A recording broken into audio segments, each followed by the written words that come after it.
अभी तक हमने जो चैप्टर में पढ़ा था, जो कि हमारा चैप्टर नंबर था 5 और चैप्टर नेम था जो हमारा वो क्या था, मनी। अभी तक हमने जो मनी चैप्टर में पढ़ा था वो हमने पढ़ा था कि मनी क्या होता है और इसके इवैल्यूएशंस क्या क्या थे। तो आज हम पढ़ेंगे कुछ नए टॉपिक को इसी चैप्टर से, जो कि हमारा है फंक्शंस ऑफ मनी। अब मनी के फंक्शंस कितने होते हैं? बेसिकली देखा जाए तो मनी के हमारे सिर्फ दो फंक्शन होते हैं। पहला फंक्शन होता है हमारा प्राइमरी फंक्शन और दूसरा है हमारा सेकेंडरी फंक्शन। तो प्राइमरी फंक्शन को भी दो पार्ट्स में डिवाइड किया गया है। It means primary function are divided into two small parts. तो पहला हमारा पार्ट है प्राइमरी फंक्शन का, वो है यूनिट ऑफ वैल्यू और दूसरा है हमारा medium of exchange. It means unit of value. पहले बात करते हैं कि यूनिट ऑफ वैल्यू क्या होता है।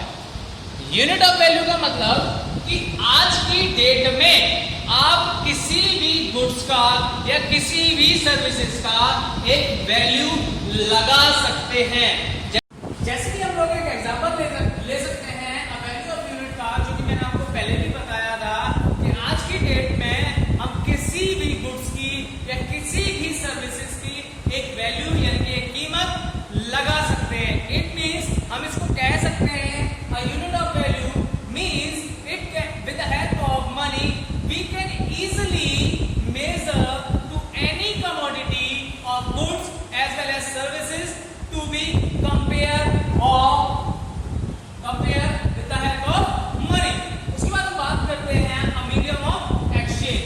मीडियम ऑफ एक्सचेंज का मतलब होता है कि मनी की हेल्प से आज की डेट में या फिर हम कह सकते हैं मनी की मदद से हम किसी भी चीज को इजीली परचेज कर सकते हैं और इजीली सेल कर सकते हैं। सो इसीलिए मनी की डेफिनेशन में कहा गया था money is something which is easily accepted as a medium of exchange। with the help of money we can easily purchase and sell of any commodity। तो ये थे हमारे कुछ बेसिक फंक्शंस और वो हमारे किसमें आते हैं, प्राइमरी फंक्शंस ऑफ मनी। फिर से मैं आपको बता देता हूँ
सप्लाई को किस तरीके से मेजर कर सकते हैं। इट मींस कि हमारे जो इकोनॉमी के अंदर मनी रोटेट कर रहा है उस रोटेशन को हम किस तरीके से पता लगा सकते हैं कि किस सेक्टर में कितना मनी रोटेट कर रहा है। तो बेसिकली इसको कैलकुलेट करने के लिए हमारे पास 4 फॉर्मूले हैं। जो पहला फॉर्मूला है उसको कहा जाता है M1, दूसरा है हमारा M2, third is M3, last is M4। तो इसके फॉर्मूले जो हैं वो कुछ इस प्रकार से हैं।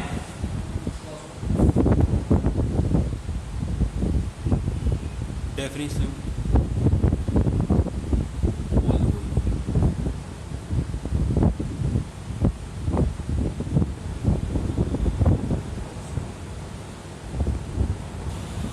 तो अब हम देखते हैं measures of money supply.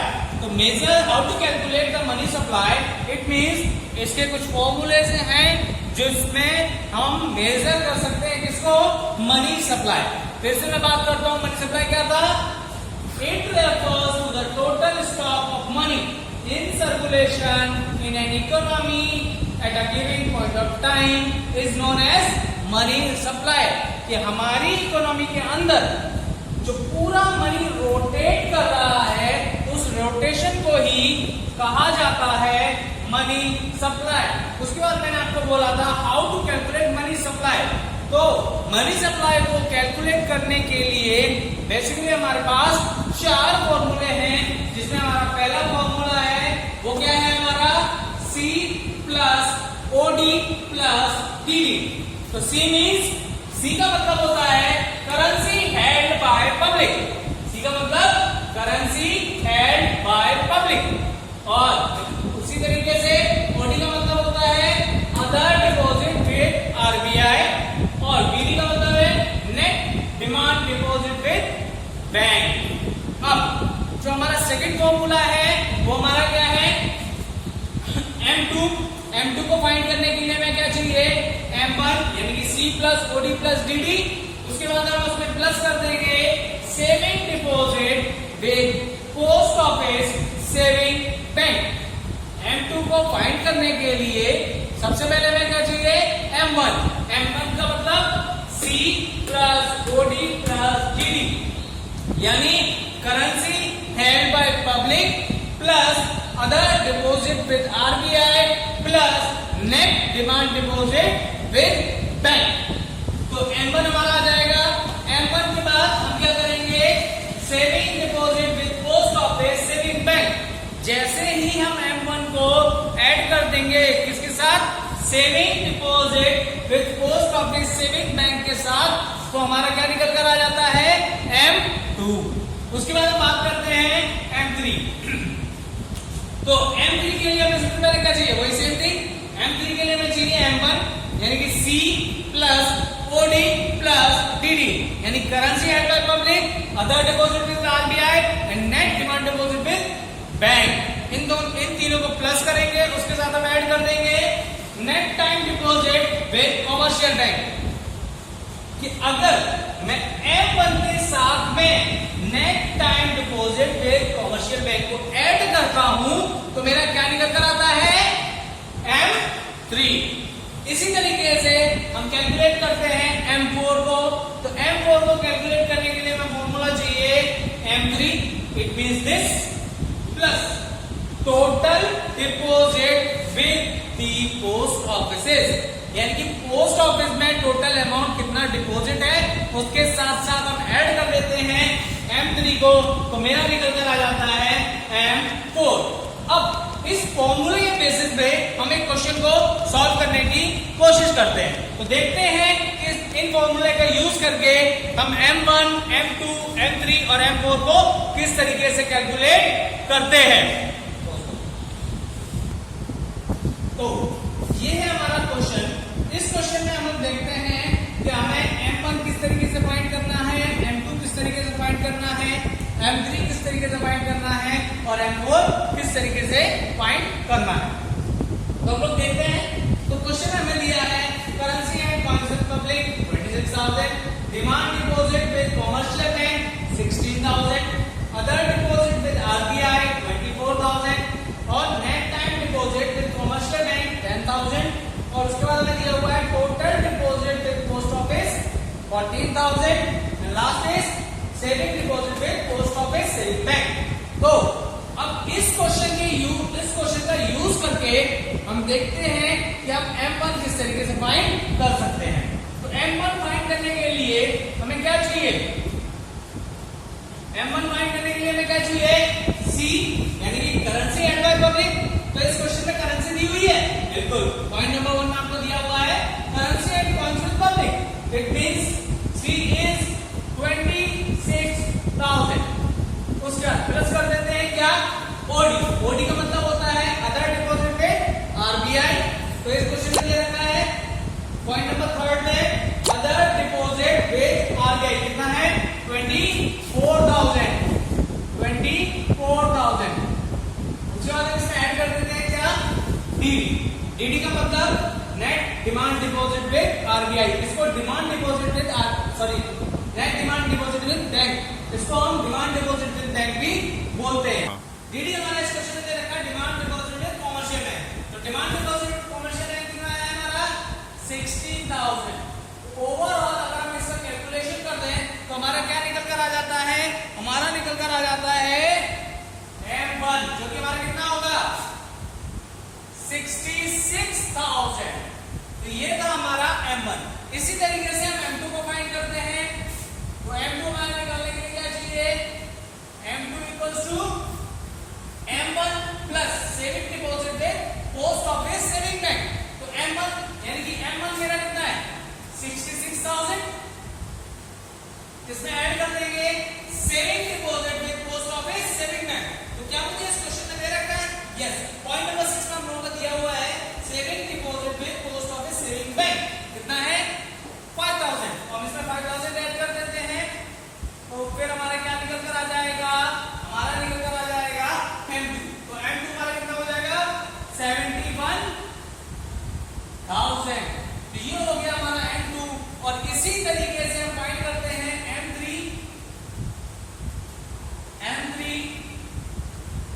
M3 को फाइंड करने के लिए बेसिकली हमें किस फॉर्मूले की जरूरत पड़ेगी? M1 plus net time deposit with commercial bank. तो M1 तो मुझे पता है मेरा कितना है। तो M1 है मेरा 66,000 प्लस क्या चाहिए? Net time deposit with commercial bank. तो नेट टाइम डिपॉजिट हमारा कितना है? पॉइंट नंबर 4 में दिया हुआ है net time deposit with commercial bank कितना है? 10,000। इट मींस 10,000 इतना ऐड कर देंगे तो हमारा हो जाएगा 76,000। इसी तरीके से लास्ट फॉर्मूला हमारा बचता है, कौन सा है हमारा? M4 को फाइंड करने के लिए हमें किस चीज की जरूरत पड़ेगी? हम देखते हैं।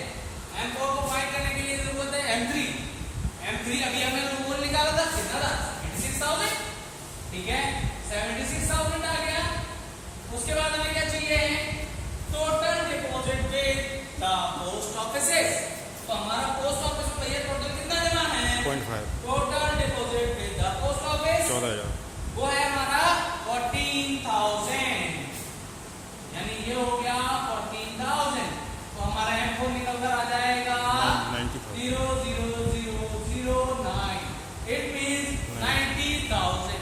तो ये जो चैप्टर था वो हमारा था मनी। आज इस चैप्टर का ये हमारा लास्ट टॉपिक था जो कि हम लोगों ने अभी कंप्लीट किया था। इसके बाद हम बात करेंगे एक नए चैप्टर की जो कि हमारा चैप्टर नेम है बैंकिंग, जो कि हमारा इस चैप्टर के बाद ही नेक्स्ट चैप्टर आता है जिसको हम कहते हैं बैंकिंग। तो हम मिलते हैं अगली वीडियो में। आज के लिए बस इतना ही। Thank you so much.